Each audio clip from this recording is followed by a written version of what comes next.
Yo, what's up guys? Welcome back to the Feezy-built channel. So in the last video, you've seen us tackle this front bumper or get it about halfway done.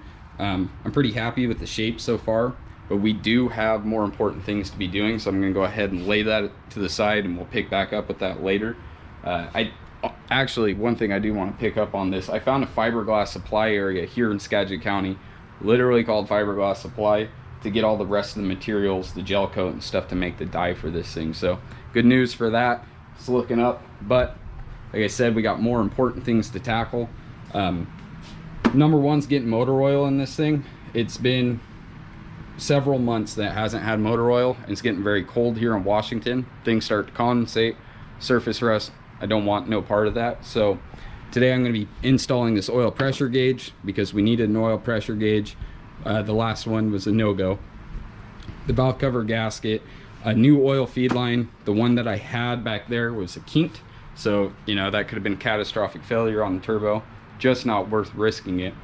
You know, I could have used it probably, but as soon as you kink it a little bit and blow through it, you know, it's just not worth it. So I got all kinds of parts here. I got all kinds of stuff laid out, but the number one thing that we're gonna do right now, like I said, is get motor oil in it.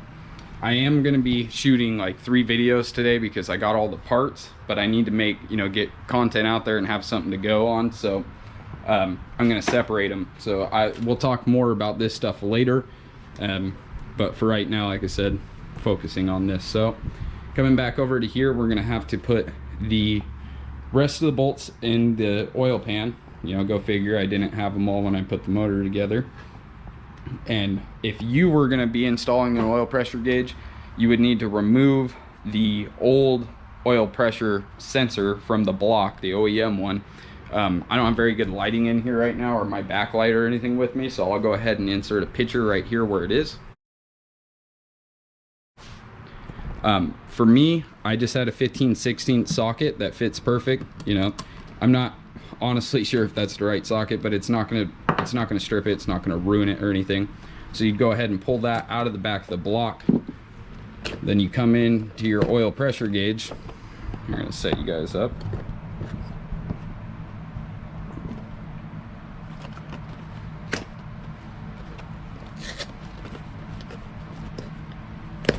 Struggling, Dan. I don't have no fingernails, guys, sorry about that.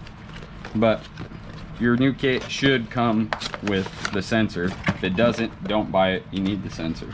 So I don't know what kit won it, but I'm just putting that out there. This one is a digital gauge, so it's got its own wiring kit and all that stuff. But for right now, the main thing we need to worry about is getting the sensor out and into the block. Now, where did I put the stock one? You can see that the threads are exactly the same. This one's a little taller, so it might not go all the way into the block. Don't worry about that. Some people do this differently. So where's my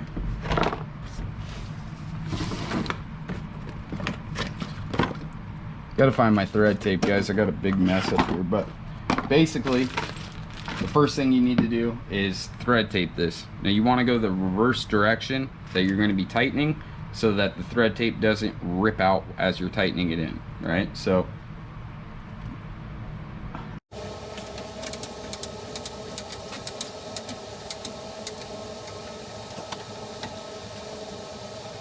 okay, so now that we got that oil pressure sensor in there hand tight, I don't know how well you guys can be able to see it. I ain't got the best lighting, but pretty much that little shiny thing right there in front of my finger, guys, installed. So next order of business here for me, at least, because this is a fresh built motor and I have not got a chance to get these bolts in. So I have 1 2 3 4 5 6, let's just call it 8. I don't want to creep over there. So 8 10 mil bolts. Sorry for the unflattering appeal of me getting off the ground like that, but it's hard to do with the camera in your hand. So we're going to install those 8 bolts. And all the bolts and nuts are in. and that oil pan. So got that guy on. It's all done. So the next order of business is our new feed line. And you can just tell, man, yeah, the quality way better. So I thread tape these two, so I don't know, that's up to your discretion on how you feel about that. This is going to be, this feed line goes into my sandwich plate back there, and you can't see nothing, but it's back there.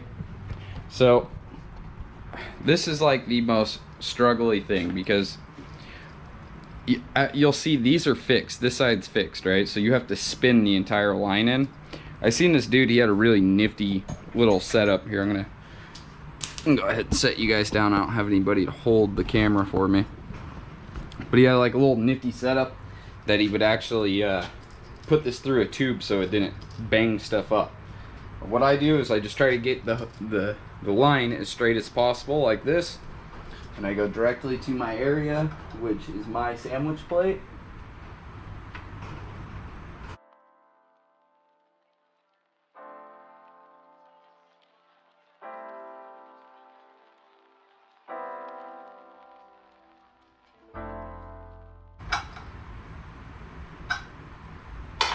It was at this moment that he knew. He fucked up. A few moments later. All right, so figured out the dilemma. Pretty much this line here, as you can see, is not tapered, and it's a little bit thicker, like this one. What we needed was this side. So pretty much everything we did was for nothing, for one reason here. I'll show you. After we put the oil pressure sensor in where we did, that ended up kind of having to all change. Nothing could really go where it needed to be, so what I did is put that brass T in there, got the oil pressure sensor off the end of it, and instead of the feed line coming off of the sandwich plate, it is now going to come off of that little brass fitting there. I hate those fittings, but you know, it is what it is, guys. You got to get it done. I had to rifle through all my fittings and all my random stuff to find a different brass square than this, and you know, the right hardware stuff that wasn't cheap. So now I can actually try to install that line, and it shouldn't be such a pain in the balls. God, I can't even explain. I think it's probably taken me an hour longer than it was supposed to, because I tried 1,000 different little remedies for this before I figured out that, oh, the thread was different. So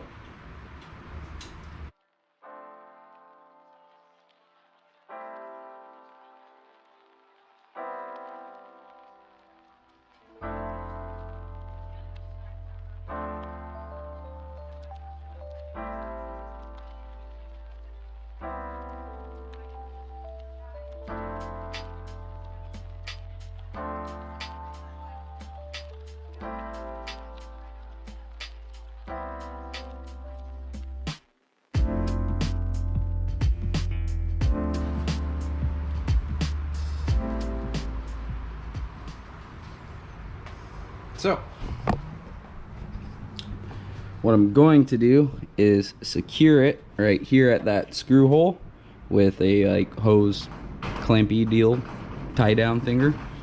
But what I need to do now is just tighten that down with a box end open end on both sides, and that is pretty much it for that portion of it. Now I can come in and pull off the valve cover, because everything shouldn't leak motor oil. I'll still put a catch can underneath there just in case, and do that beautiful drizzle, you know, that slow-mo drizzle over the cams. I can't wait to get some motor oil in this thing. I know it just sounds so dumb and petty, but I have so much time and money invested in this thing, and really I haven't got to do anything. So that just, to me, it's so satisfying, and I can't wait to get that done. But the next portion of the oil pressure sensor would be wiring it through and up the cabin. Now I want to do it real discreetly, and I'll probably use my test tape and some loom so you can't even really tell the difference in between that and the stock harness, and just run it down the stock harness into the chassis. But I don't have a finished place to put it because, as you can see, the dashboard is still sitting out. Now, for that part of it, it's super simple, but we're still gonna go over it. It's gonna be is a positive and a ground, and the ground and the positive are pretty much just for light and, you know, main power, whatever. It's super simple though, just like wiring anything else up. So I'll do like a quick little demonstration of that. But I'm gonna go ahead and tighten these fittings up, and then we'll dump some motor oil in this bee.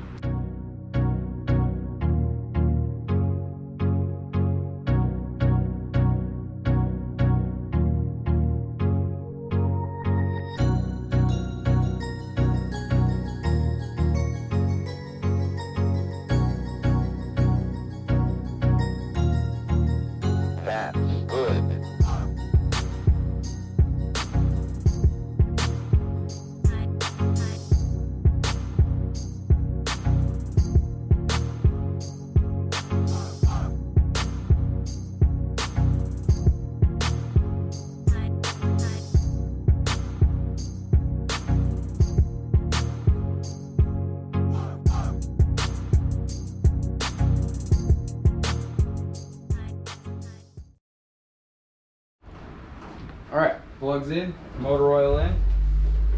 Time for some wires. Check these bad boys out. Probably hella overkill, probably did not need these, but 10mm VMS. They were like spiral cord or something. I don't know. Pretty cool. Pretty cool. Alright. I'm gonna lay these out. Big one. Second big one. Okay.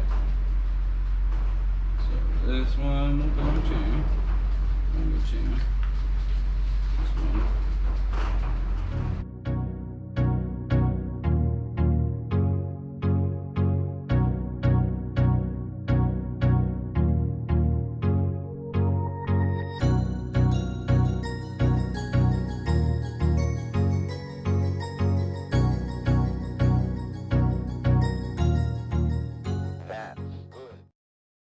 The next day.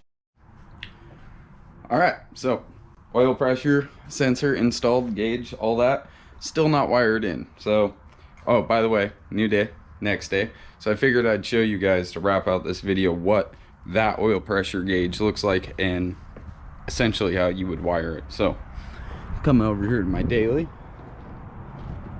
because it's the only battery I have right now available. Post you guys up, rapture.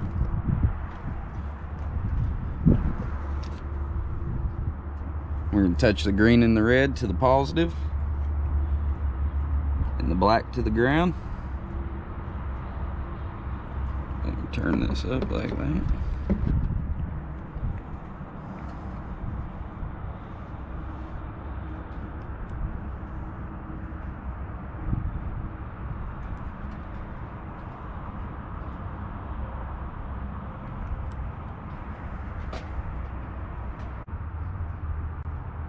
All right, there it is.